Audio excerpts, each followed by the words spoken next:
Saviez-vous que le prophète Mohammed, alayhi salam, a dit que la majorité des habitants de l'enfer seront des femmes? Cette parole, rapportée dans plusieurs hadiths authentiques, a souvent été mal comprise ou mal expliquée. Mais aujourd'hui, nous allons ensemble découvrir la sagesse profonde derrière ces paroles bénies du messager d'Allah, alayhi salam. Et crois-moi, ce que tu vas entendre va changer ta manière de voir ce hadith. Alors reste bien jusqu'à la fin de cette vidéo, car chaque mot compte. Un jour, le prophète Mohammed, alayhi salam, s'adressa à un groupe de femmes après la prière de l'Aïd. Il leur dit « Ô femmes, donnez en aumône, car j'ai vu que la majorité des habitants de l'enfer sont des femmes. » Elles furent surprises et dirent « Ô messager d'Allah, pourquoi cela ?» Et il répondit « Parce que vous maudissez souvent et niez les bienfaits de vos maris. » Ces paroles, prononcées avec sagesse, n'étaient pas une condamnation, mais un rappel, un avertissement plein de miséricorde pour préserver la foi et les bonnes actions. Avant d'aller plus loin, prends un instant pour t'abonner à la chaîne et activer la cloche de notification. Cela nous encourage énormément à continuer à te partager des rappels authentiques sur l'islam et te permettra d'être le premier à recevoir les prochaines vidéos, Inch'Allah.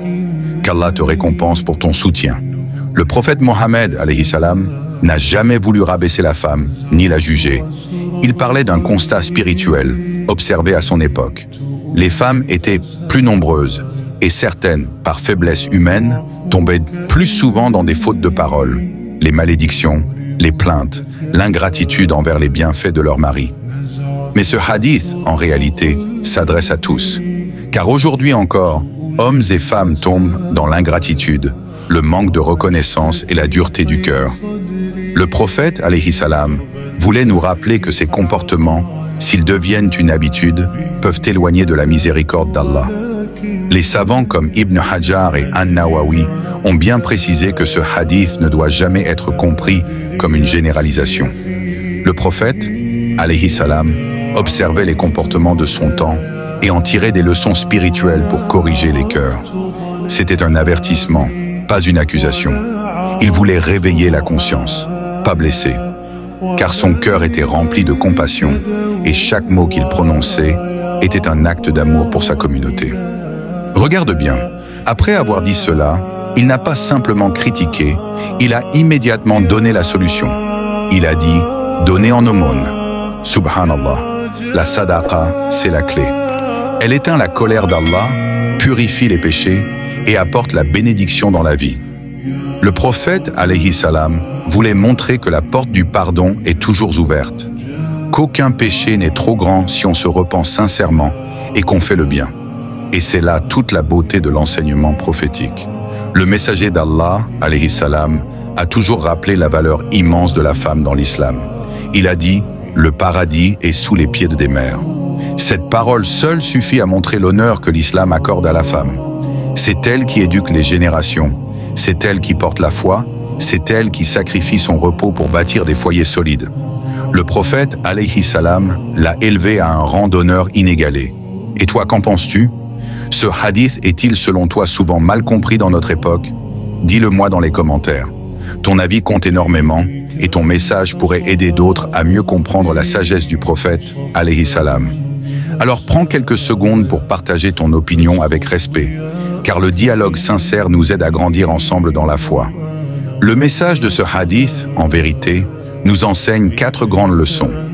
D'abord, la gratitude. Remercier Allah pour les bienfaits visibles et invisibles, et remercier aussi ceux qui nous entourent. Le prophète, alayhi salam, a dit « Celui qui ne remercie pas les gens ne remercie pas Allah ». Ensuite, la maîtrise de la langue. La colère, les insultes et les malédictions détruisent les bonnes actions sans qu'on s'en rende compte. Le prophète, alayhi salam, a dit « Le croyant n'est ni celui qui maudit, ni celui qui insulte, ni celui qui parle mal ». Troisièmement, la générosité. L'aumône est une protection contre le feu, un moyen d'expier les fautes. Et enfin, la conscience d'Allah, se rappeler qu'il est juste et miséricordieux. Ce n'est ni le genre ni le statut qui détermine le sort d'une âme, mais ses actes et la sincérité de son cœur. Saviez-vous aussi que le prophète Mohammed, alayhi salam, a dit « Celui qui entend une parole bénéfique, la comprend et la transmet aux autres, aura une immense récompense ?» Alors si tu es musulman, Partage cette vidéo pour que plus de gens puissent comprendre ce hadith avec sagesse et amour. Tu recevras une récompense à chaque personne qui profitera de ce rappel grâce à toi. Ne sous-estime jamais la valeur d'un simple partage. Et pour ceux qui regardent cette vidéo jusqu'à maintenant, qu'Allah vous bénisse. Votre présence montre que vous aimez apprendre et comprendre l'islam avec sincérité. Continuez ainsi. L'étude, la réflexion et la douceur du cœur sont les clés pour se rapprocher d'Allah.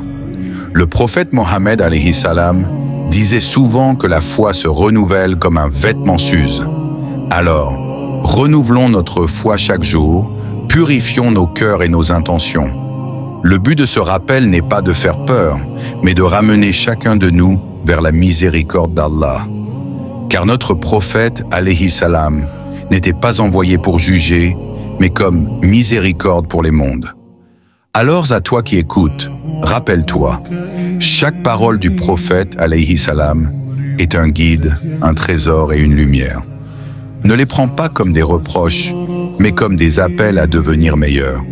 L'amour du prophète alayhi salam pour sa communauté était immense. Il passait ses nuits à pleurer pour demander à Allah de nous pardonner. Il disait « Ma communauté, ma communauté ». Subhanallah, quelle preuve d'amour plus grande que celle-là. Qu'Allah fasse de nous des croyants reconnaissants, doux, généreux et patients. Qu'il nous protège de la colère et de la dureté du cœur. Et qu'il nous réunisse tous auprès de son messager bien-aimé, Mohammed alayhi salam, dans les jardins du paradis. Amin.